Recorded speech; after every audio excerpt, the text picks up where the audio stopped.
Hey, what's good, everybody? It's me, your hero, Benjamin Banks, and you're watching Leveling Up with Benjamin Banks, and it is another brand new episode of Who's That Cosplayer? This is the final episode for Black History Month, and joining me is cosplayer Kiwininamori. How are you doing today, Kiwi? I'm doing good. How are you? Hey, I'm doing fantastic. Even though I did something really dumb earlier, I went out for sushi with some friends, and none of them like wasabi, and they challenged me to they challenged me to eat all of the wasabi off of each of their plates, and I did it. And at first I was just like, yeah, and then I was like, no, like I thought I was gonna die. So if you do not eat a lot of wasabi, then don't eat 4 giant pieces of wasabi at the same time, because your head may explode. So yeah, I don't eat wasabi. Yes. Eating one of them is fine, but eating 4 of them at once, it was on top of sushi, so I thought I was going to be good, and yeah, it was a bad time. But anyway, thank you so much for joining me up here on Who's That Cosplayer. And before we get into today's interview, everybody that's watching, make sure that you like this video, you subscribe to the channel, and you hit that bell button so that way you're always notified when we have new content here on Leveling Up with Benjamin Banks. And as D always says, podcast link down in the description. Like, follow, subscribe. So let's go ahead and get into this interview. So Kiwi, first thing I want to say is awesome cosplay, by the way. I love it. I love everything about it. Like, it just looks really dope. And we're going to get into that as the interview goes along. So before we get into that, the first thing I always ask all of my guests up here on Who's That Cosplayer is, what's your origin story? Every hero or villain has one. So tell everybody who you are. Well, I'm Kiwininamori, and I kind of got into cosplay back in high school. I've always been an anime fan since like elementary school, and I was kind of researching, just looking at things that other people were doing, and then I found out that anime conventions actually exist in the US. I thought it was just a Japanese thing. And it blew my mind. I'm like, what? We could do this here? So I immediately went into researching. I'm like, how do you make a cosplay? What do you do at conventions? And I taught myself to sew because I was so excited.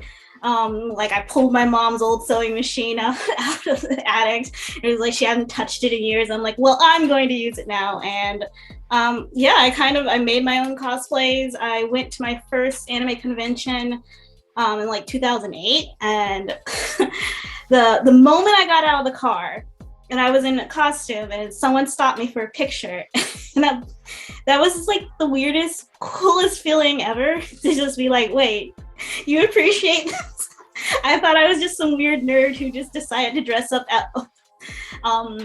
and so I kind of just fell in love with it at that point. So I just continued sewing throughout high school, and then carried it on all the way to now. That's awesome. Now, I'm not going to let you move any further without you telling me, what was the first character that you cosplayed as, and that person stopped you and was just like, yo, I got to get a picture. I was Adelie from Dot Hack Infection. Oh, nice. So old school games. I was just like, Dot Hack is kind of obscure beyond the anime. So when someone recognizes you from the game, you're like, what? Mm-hmm.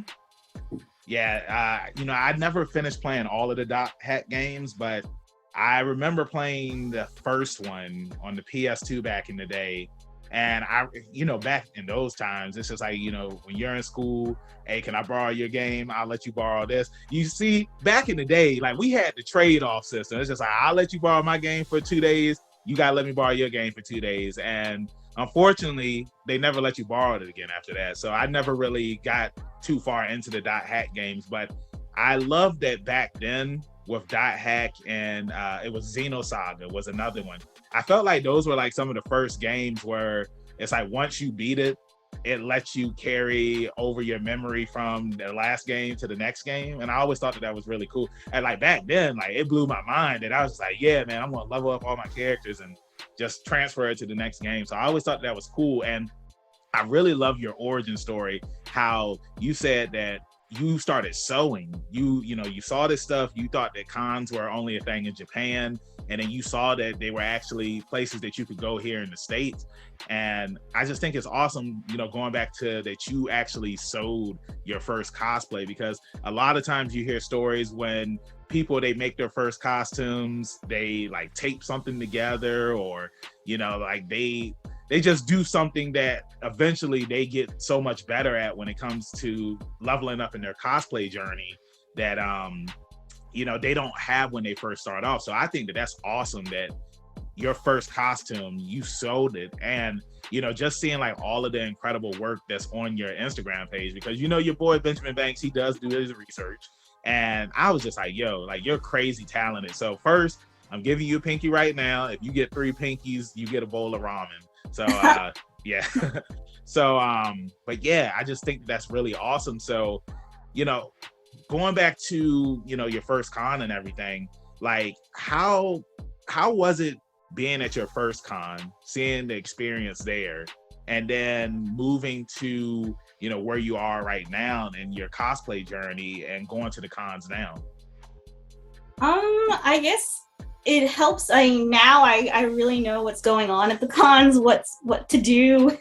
When I first went to a con, it was kind of chaotic because there was so much to look at. I didn't know anything about the cosplay community, and like what you could do at a con. So I was kind of just aimlessly wandering around, taking pictures, and not realizing I was missing panels at the same time that I would have wanted to go to.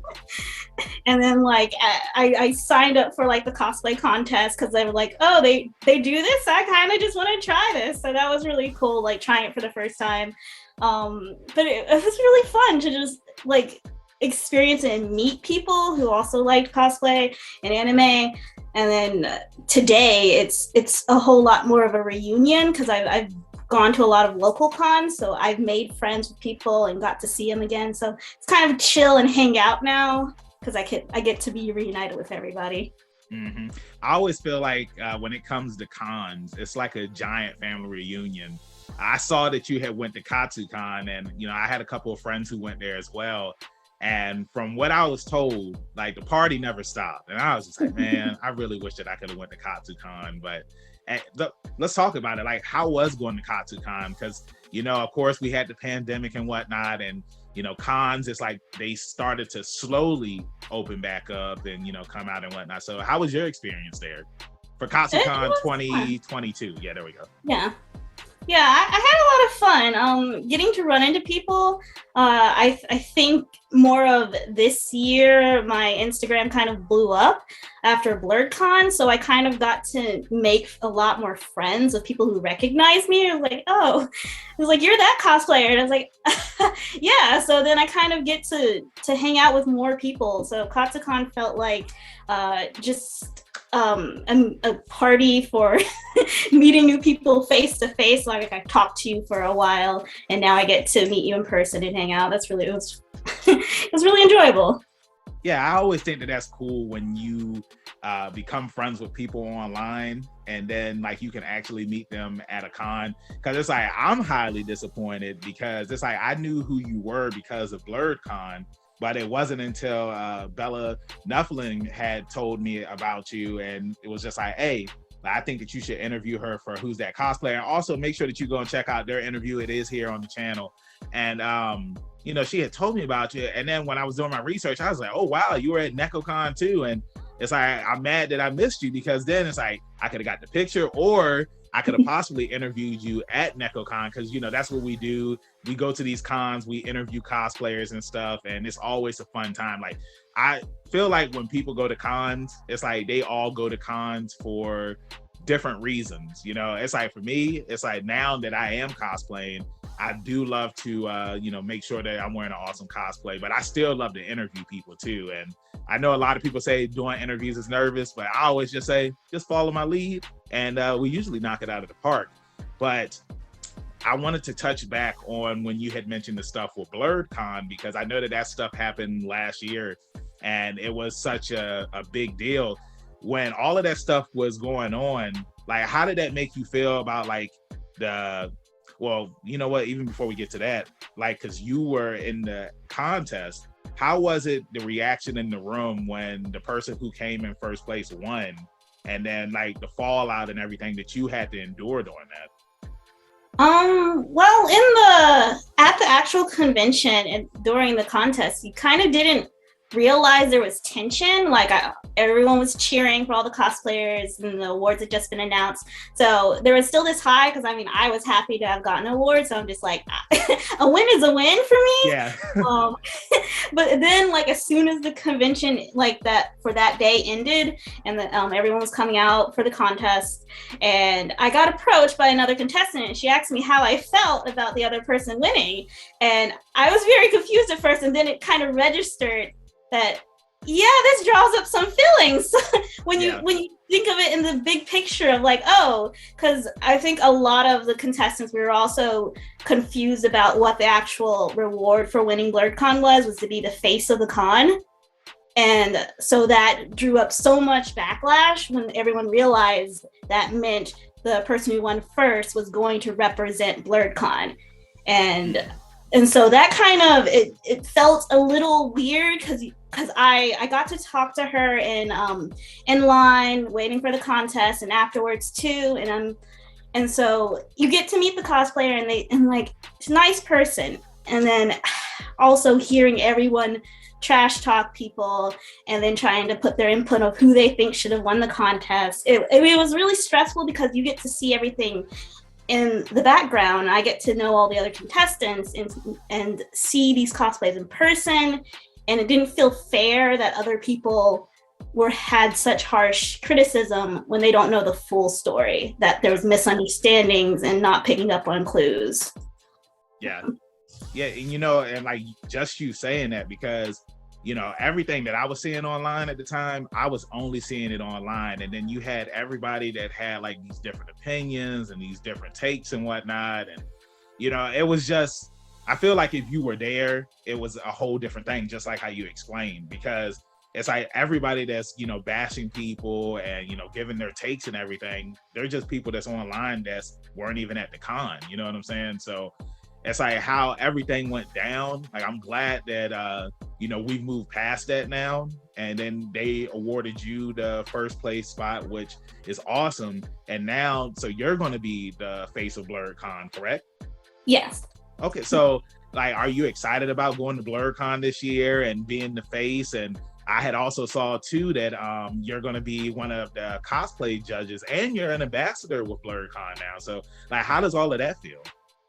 It feels really nice to be a part of it, because last year was my first BlerdCon, and I experienced it for the first time, and it was really amazing. I really loved the community and seeing that experience, because I didn't really get to see that much, especially people of color, to the cons that I've been at. So it was great to be a part of that, and then knowing that I get to help like promote that for next year. For this year, it really comes full circle that I can share this experience with someone else who's probably new to BlerdCon. I'm like, I want you to enjoy it as much as I did.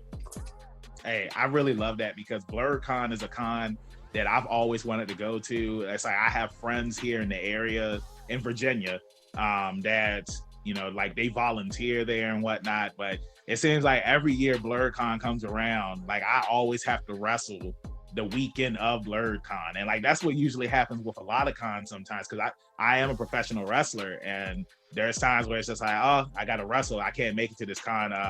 Galaxy Con is coming up. That's another one that I gotta wrestle the weekend that Galaxy Con is going to be happening. So one of these years, or hopefully this year, your boy is gonna make it to BlerdCon, because it's like I know so many people that's gonna be going there this year. I've had so many people invite me, and I feel like it's just one big family reunion from what I hear from everybody when it comes to going there.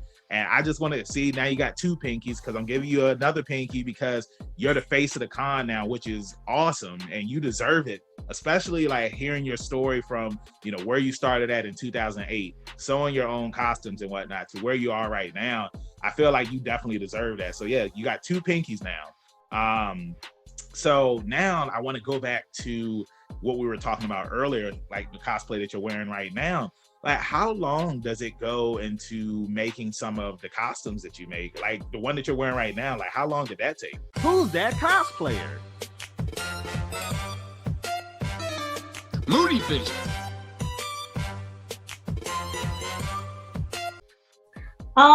This one took about a month. Because I made it during it was like a school break, so I had just endless free time for solid days that I just spent straight hours on it.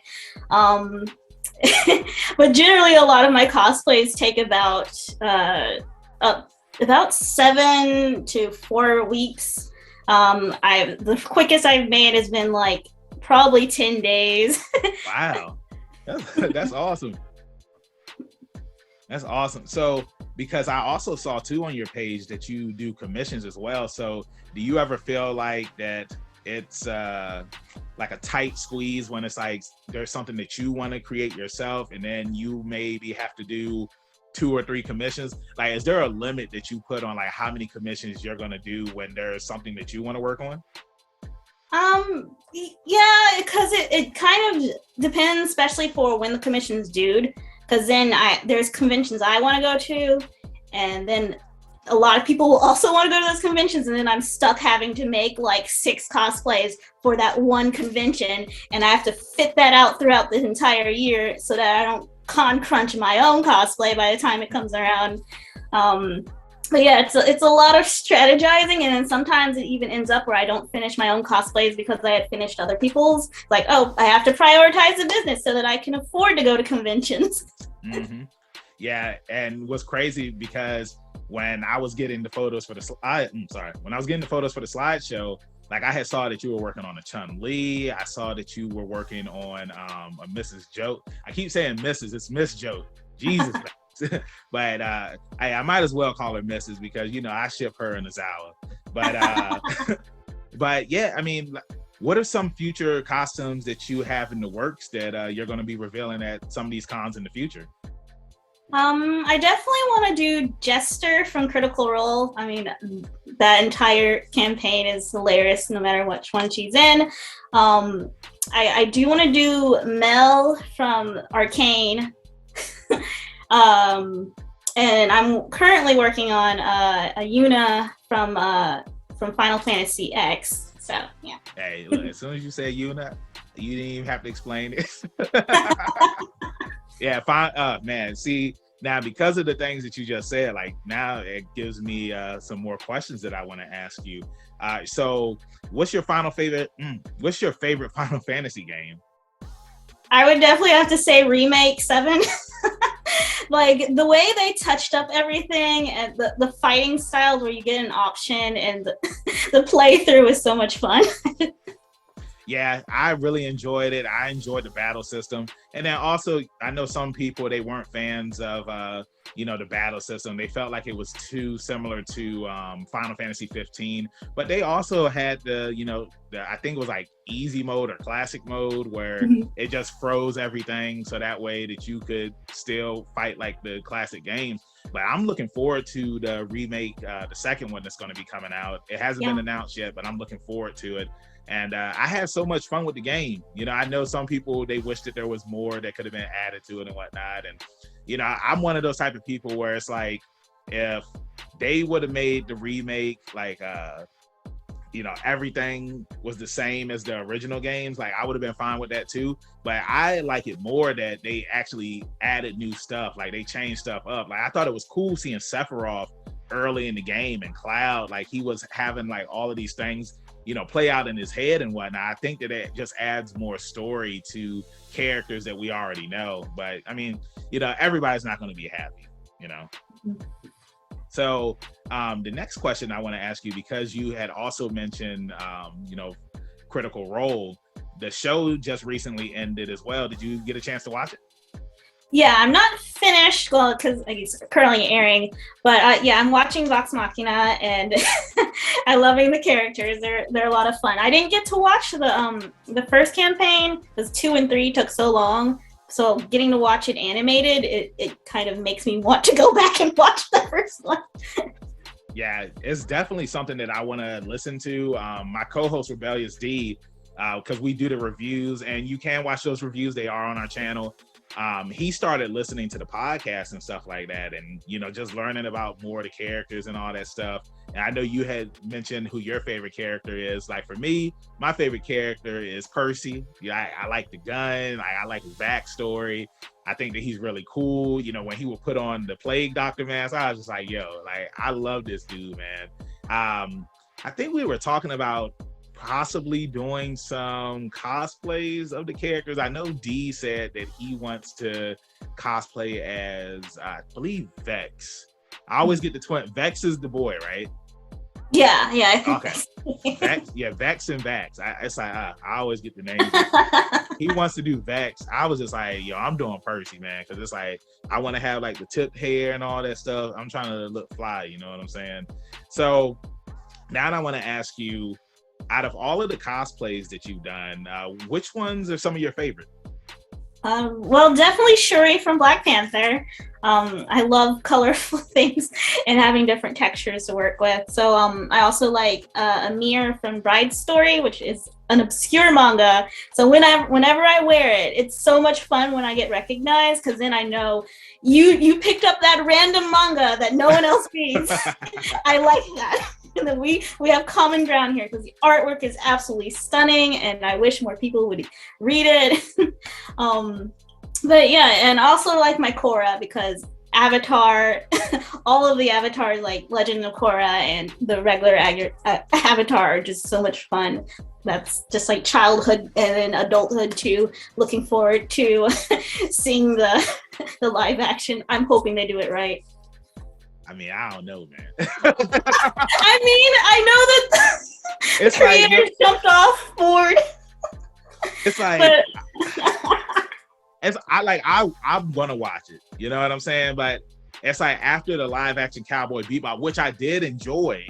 I don't know, man. It just seems like when it comes to live action anime, Netflix still hasn't had one that has been a success. And then we got One Piece about to come out. Even though Avatar isn't anime, I just know that the original creators, they walked away from the project because it was like Netflix and them, they were butting heads on the direction that they wanted the show to go in. And I'm just like, yo, if the creators of the show are walking away from the live action series, man, I feel like that's already a flag, you know what I'm saying? Yeah. So I'm hoping they'll take it as a warning and be like, okay, maybe we need to tone it down a bit of how much we changed. But yeah, and what's crazy is I watched Avatar: The Last Airbender and Legend of Korra back in 2020 when they both got added onto Netflix. Now, back in the day, of course, we didn't have the DVRs and we didn't have all of these streaming services and whatnot. So it was like, if you missed something, like you were screwed. You know what I'm saying? So Avatar was just something that I never really got into. And when I finally had the chance to finally watch it when they put it on Netflix, I was just like, yo, like, I understand why so many people love this show.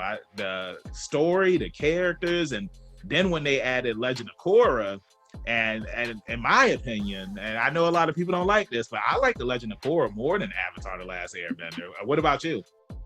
I think I like the Last Airbender one because Zuko is my favorite. So whichever one he's in, I know we kind of like the relatives in Korra, but I mean Dante Bosco, great actor, love him. Zuko is my favorite. I have to stay with the original. Yeah, and I just love how the series was able to inspire like other characters and stuff like that. And you see it in the movies like Raya and the Last Dragon. As soon as I watched it, I was just like, okay, this is very similar to Avatar: The Last Airbender. And then even My Hero Academia, and like that's one of the comparisons that I love to compare with both of those series. I don't know if you're into My Hero Academia, are you? Yeah. Okay, yeah, because like Deku, he has like the past users of One for All in him, and Aang and Korra, they both have like the past users of past avatars. I said past avatars and whatnot, and then they can communicate with them just like how Deku. And then of course you got Todoroki and Zuko. So it's like Horikoshi. He's a huge Avatar fan. I mean, you can see it, but. And okay, so now we're here because this is a question that I love to ask people who watch both series. Who do you think? Do you read the manga for My Hero Academia? I have not. Okay, I've just all right. watched the show. Okay, so we're just going based off of anime. Who do you think will win between Deku and Aang? I I want to say Aang, just because Deku, he's still learning how to use everything, and he gets hurt pretty easily every time he uses something. I feel like he will, if he tries to go beast mode, he's just gonna wear himself out before Aang Aang hits Avatar state. It's game over. Yeah, see now because I don't want to spoil anything because you haven't read the manga and the viewers, they may not have read the manga as well, so I don't want to spoil anything. But if we're talking about Deku right now, I can see Deku winning the fight with Aang, but then as soon as Aang activates the Avatar state, I'll see Aang winning the fight. You know what I'm saying? So that's all I'm going to say because I don't want to spoil anything. But yeah, that's all. It always brings up a good discussion when you ask that question because both characters are kind of similar in a way. So now I want to ask you, you know, moving away from cosplay and stuff, what are some of your hobbies that you're into when you're not cosplaying? I really love playing video games, and I'm a writer. Nice. I love writing fan fiction, and I'm trying to work on my own novels that I want to get published. So I mean that takes a whole lot of time too. So you're a jack of all trades. It's like you have so many tools in your toolbox. That's awesome. So what type of genre are you writing for? Lots, usually historical, sci-fi, and fantasy. So like Game of Thrones would sort of be up my realm because I love that influence from different cultures, but also have that aspect of fantasy in it. Mm-hmm. Yeah, that's awesome. Yeah, like I really like that. You know, you're not the first person that I've had come up here who said that they're a writer, and you know, I always support you guys because I feel like writing is something that definitely takes a long time. It's not something that you can just do like that in the snap of a finger. Because sometimes it's like ideas, it's like they pop up, and sometimes it's like you may be having a writer's block, and then you see something outside, and that gives you inspiration for the story or the characters that you're working with. And it's you know what? I owe you some ramen because I'll give you another pinky. Oh god. So you know, with this being Black History Month, you know, I've asked all of my guests this question, and that is, who is your favorite Black character in pop culture? It can be anybody from a TV show, movie, anime, video game, book, comic book. Who is it? There's a lot of good ones. Off the top of my head, I really like Storm from X-Men. Like, I mean, she's an African goddess. Like, can you really top that? Yeah, she's a Omega level mutant. You know, it's that's always an interesting choice. I know, you know, so far up here on the Who's That Cosplayer for Black History Month, you know, I've also had Queen Savage, who said the exact same thing, and you can watch her interview. She was a part of Black History Month as well. It is up here on the channel, and she said Storm too. And because I mean, Storm, she's just a badass, and I'm looking forward to seeing what they're going to do with her in the MCU. Well, when it's officially announced that the X-Men are going to be in the MCU, I can't wait to see what they're going to do with her, because Halle Berry, I thought that she was a really good Storm, but I didn't feel like she was the Storm that we all knew and loved. Yeah. You know what I'm saying? It's like Halle Berry was just Storm. Like, I want to see Storm go beast mode, making tornadoes, making it rain, I want, that's my Storm. The X-Men the animated series Storm, that's my Storm. Yes. And you know what I'm saying? That's what I'm looking for. So thank you so much for joining me up here on the final episode for Black History Month. And you know, I just want to say that you're awesome. I owe you ramen now. And before I let you go, let everybody in social media land know where they can find you at.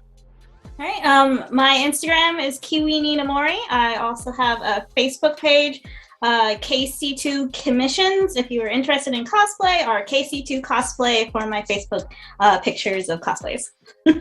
Awesome. Hey, And you know where you can find me, your hero Benjamin Banks at KingBenji_Banks on Twitter and Instagram. You can find me on Facebook at Benjamin Banks. I should be the first person to pop up. If not, then I need to contact Mr. Zuckerberg. Thank you again, everybody, for watching this episode. Make sure that you tune in next month where we are going to be celebrating International Women's Month. And I got a whole slew of awesome cosplayers that are going to be joining me as well. And with that being said, keep that pinky up, stay positive. We'll see you next time on Leveling Up with Benjamin Banks. Peace. Thanks again, everybody, for watching another episode of Leveling Up with Benjamin Banks. Make sure you like, follow, subscribe to the channel. Podcast, we got that too. Make sure you give us a thumbs up and hit that bell for further episodes and notifications. Thanks a lot to our patrons. And if you don't mind, join the Patreon. We'll be having new specials coming up soon.